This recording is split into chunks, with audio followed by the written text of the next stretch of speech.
The air bridge to and from Afghanistan via RAF Akrotiri often gets a bad press because of delays in getting troops home to their families. Op Herrick Relief in Place is a 24/7 operation. In the final part of her series on its work, Cath Brazier focuses on the scores of people who work flat out to get troops back to their loved ones.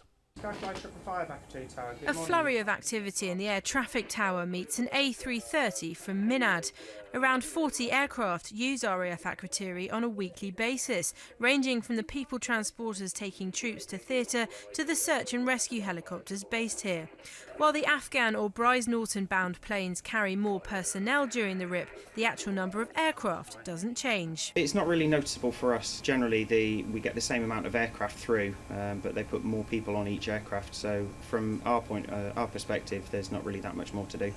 Probably one of the most recognisable planes is the RAF TriStar. And due to be phased out of service over the next year, it has an unfavourable reputation, but the squadron who operate the aircraft from Brazier insist this RIP has gone well. We do try our best. We're 70% of the way through the RIP now, and whilst we've had delays, we've always picked it up with the spare aircraft what we planned for. Dave is currently acting as 216's Akidet liaison officer. The job is rotated fortnightly and it involves checking the TriStar crews get in and out of theatre, that they have enough downtime and that their flight plans are up to date. As with his primary role as a co-pilot on the TriStar, it changes very little during the RIP.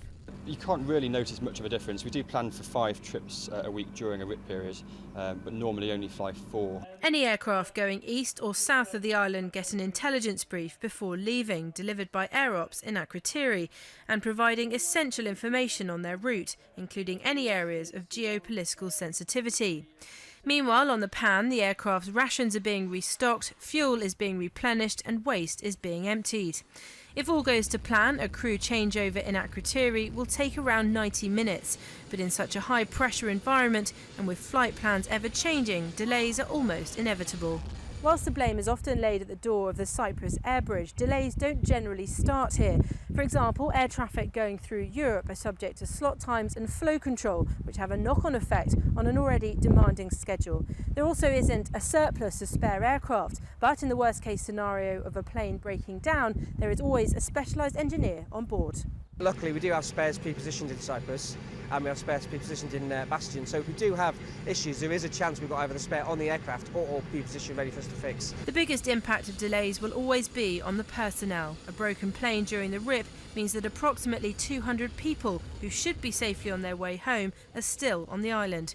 When they do get on board, however, the air stewards consider it part of their job to keep morale up. I think the tireder you are, the more happy you are for the trips, just to get them home, and I can talk for Britain, so can the rest of the guys. I want to see a smile on their face, and they've just been in the war zone for maybe 6 months, and they don't want to see someone who's really sad or can't bother with the job. The likes of Ainsleigh and Terri don't work more often during the RIP, but they do feel the added pressure of getting so many troops home in safety and on time.